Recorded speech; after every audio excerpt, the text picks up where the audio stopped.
যথাগ্নে দাহিকা শক্তি রামকৃষ্ণে সমাজ্ঞয়া সর্ববেদ্বা স্বরূপাং তাং শারদাং প্রণমাম্যহম। শতরূপে সারদা বই থেকে পাঠ। বিষয় লীলা সঙ্গিনী, স্বামী ভূতেশানন্দ।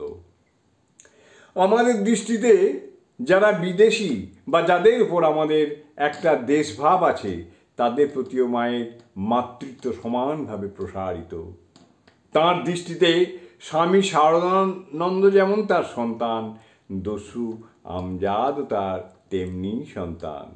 স্বামী সারদানন্দ মঠ মিশনের যিনি তৎকালীন সম্পাদক সেক্রেটারি, যিনি মায়ের একনিষ্ঠ সেবক, যার সম্বন্ধে মা বলেছিলেন যে একমাত্র শরৎই আমার ভার বইতে পারে, সেই শরৎ যেমন তাঁর সন্তান, দস্যু আমজাদ তাঁর তেমনি সন্তান।